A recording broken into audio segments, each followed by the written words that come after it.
Hello, everyone. Welcome to another amazing episode of the Insurance Untangled Podcast. This is Naren Arulraja, your co host for today. And I'm joined by my dear friend, Jordon Comstock. Jordon, as you know, is also a fellow co host of this podcast. And today we're going to be talking about creating processes to increase your practice valuation. Hey, Jordon, how are you? What up, Naren? How you doing, man? Pretty good, pretty good.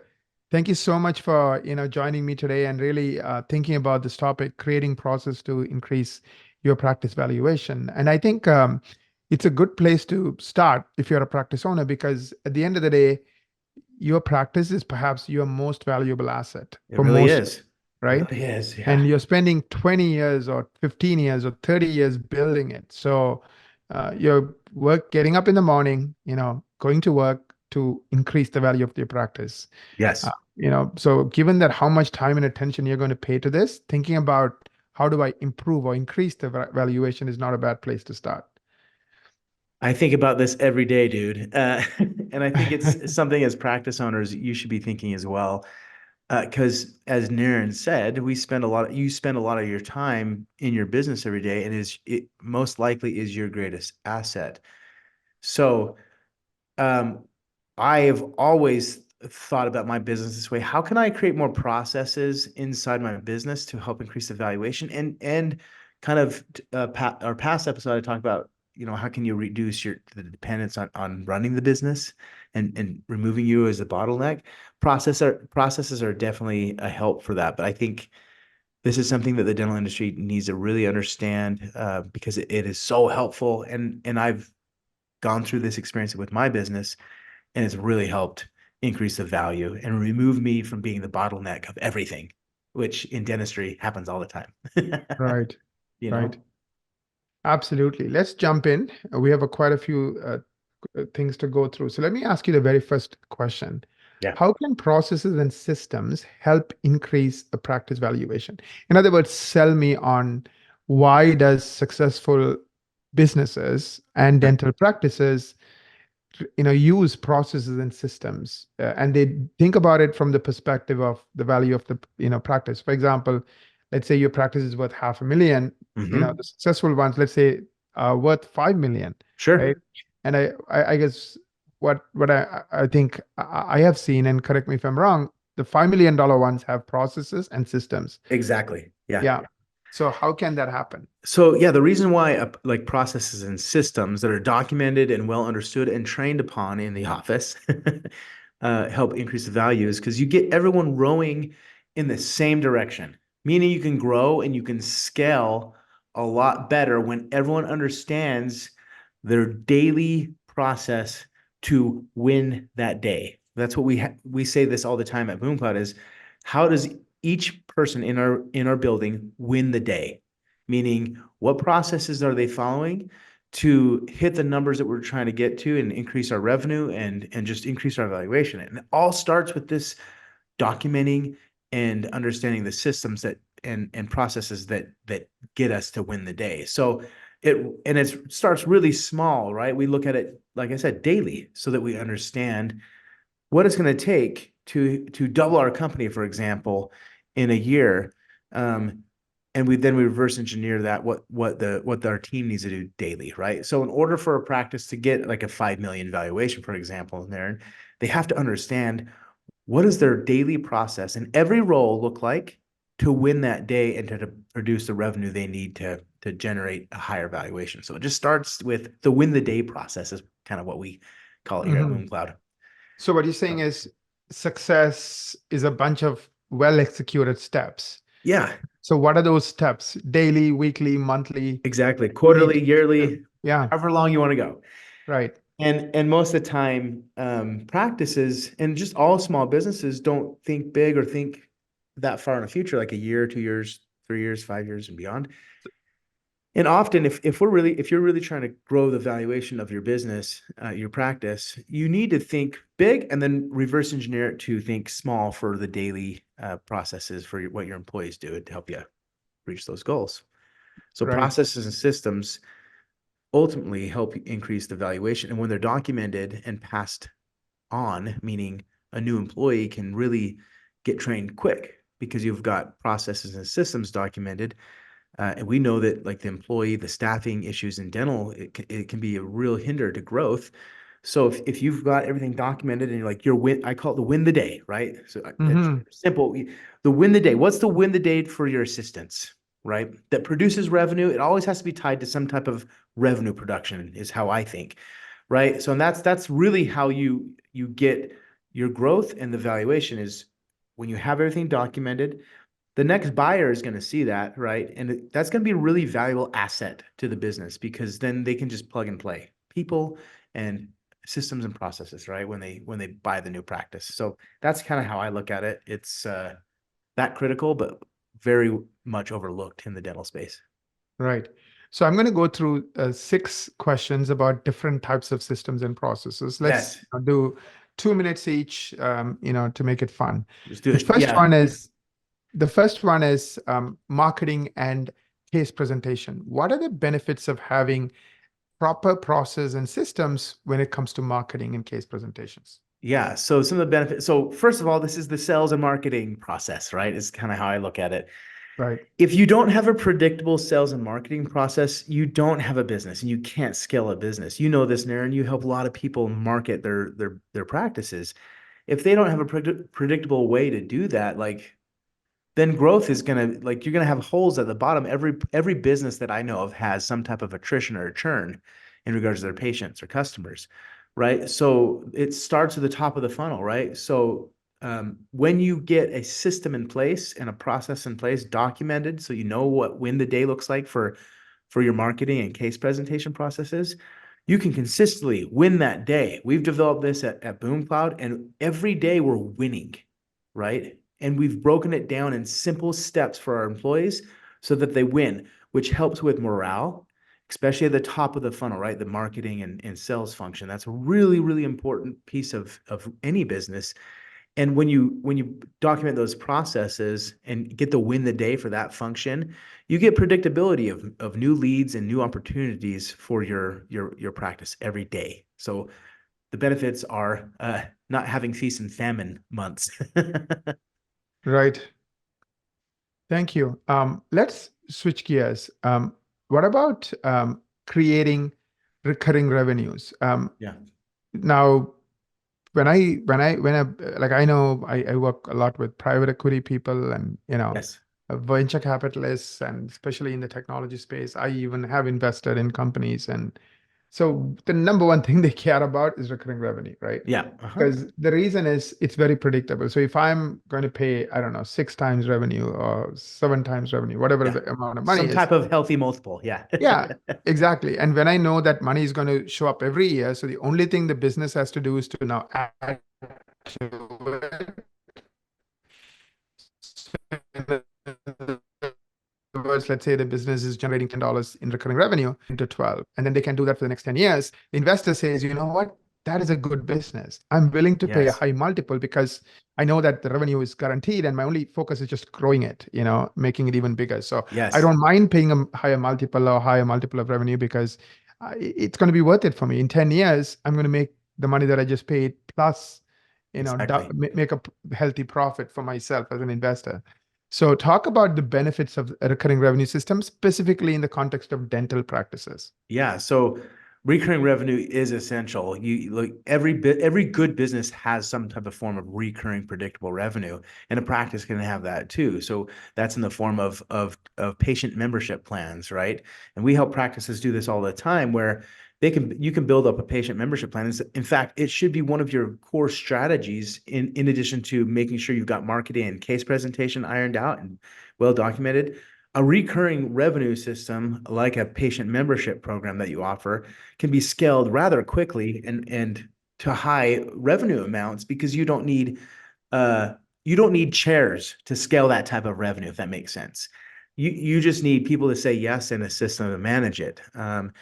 We've seen practices that generate anywhere from $500,000 a year to million plus a year in predictable recurring revenue from the membership program, which definitely, that as you said, Naren, predictable recurring revenue. If I'm going to go invest in another business, I want predictability and stability. Like it's like blood in the body. If you don't have a consistent flow of blood in the body, you may lose a limb, right? Business, you don't want to lose limbs in business, Right. right? So it's that important. And from what I see in the industry, it's just forgotten or not even understood predictable recurring revenue system.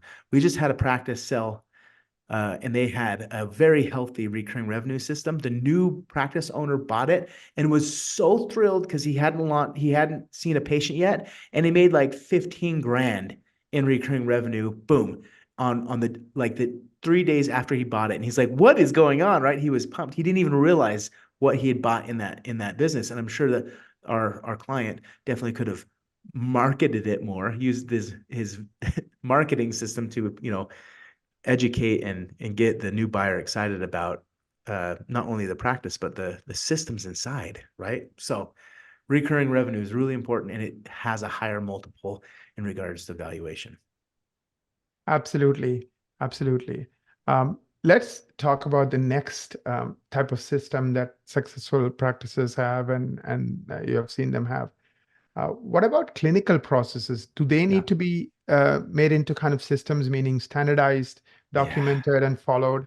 Yeah, I've talked to a lot of dentists in my career, and a lot of them have their own methodology of how they cut a crown, for example, right? And often they don't pass that knowledge on to, let's say they hire an associate, and they're just kind of relying on the associate's school experience and prior job experience. But the way you do one thing in another practice may be completely different uh, in your practice, right? So you want to make sure you control the quality of clinical.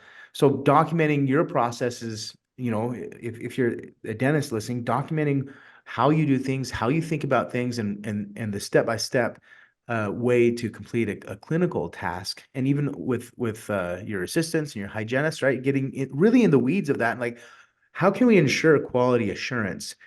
And when we do any type of case or clinical work, and how can we make it predictable, a very predictable experience every time for patients? And I know there's some nuance and complexities in clinical. I used to manage my dad's dental lab. I know it can get really challenging sometimes.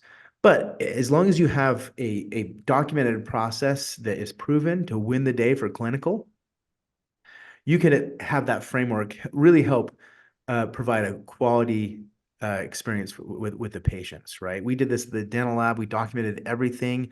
At first, when I started, for example, we were just kind of making crowns and dentures just however way we thought.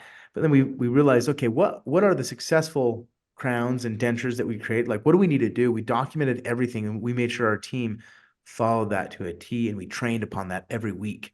So there's a benefit to that. And when you pass the practice on or sell the practice, and you're maintaining a certain quality of clinical dentistry, I would want that to be passed on to the next buyer and the dentist, not only for my patients, but for my team members and for the investment, right? I want it to be a simple, great experience process on the clinical side. So that's kind of how I look at it.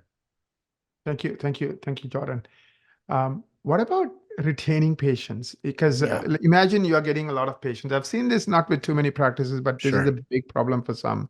It's like Yeah. a revolving door. So they always need new patients to just even pay their bills. Yeah, Like, that so sucks. they've been in business for 7 years, but for some reason the patients don't stick around. Yeah. So can you share with me what have you seen about retention and what strategies are good for retention? Retention is just as important as marketing, right? In fact, Right, they just go hand in hand. right. So if you're really good at marketing but sucking at retaining, you're going to have a real big problem on your hands. I'm sure you've seen this with practices. We have at BoomCloud. Um, you want to make sure you have like a retention or loyalty system, right? First, the first system you need to build is a feedback system, right? Saying, okay, why aren't patients sticking? Why are they leaving? Even if you have a really good retention program, you should be asking this. I ask myself this every week. I get a report of people that like cancel from BoomCloud, and I ask why, what were the reasons, and how could we be a better resources to practices and give them a better experience. And over time, we've learned how to take that feedback and build it into a process, right? So, for example, a lot of the times, at least in my experience with what we do, a lot of the reasons people cancel with us is because they just don't get their membership program off the ground, right? So it's like, well, what can we do to help them with that? We've figured out processes before we get the like cancellation call. It's a little different on the software product side of things, but there's universal truths and things to think about. So if people aren't coming back to the dental office, you need to get that feedback loop in first so you can understand with data what's going on. Maybe there's somebody in your office that has a bad attitude. So it's a culture process, which we're not even going into that today. Culture process is king for this side of things. Or maybe it's like, oh, we didn't like the feel of your practice. It was too messy and dirty. You take that feedback and you improve upon it. So retention always starts with the feedback process, and then you just take that feedback and you fix it. So that's kind of how I look at that. When you do that, you don't have a churn problem. You now have a growth problem, meaning there's growth strategies to figure out as you're growing. So a feedback process is how you kind of plug the churn holes in any business. Right. Thank you so much. What is the best way to document these processes? Yeah, so you can use software. We use a software called 90.io, and it goes off of the book Traction. If you read Traction, Aaron, I don't know if you've read Traction. Yes. And all you practice owners, go read Traction, and then you buy 90. You can document all your processes in there, have all your weekly meetings with your team, and you can train upon those processes. We do this all the time. We just log into 90, and we're able to review any process and train upon it. Now, you can use Google Sheets if you want to do, but I like 90 because it really organizes the process of documenting and then training on what you've created in your business. So get the book Traction and find if your office manager is an implementer, meaning he or she can implement new ideas or new functions of the business.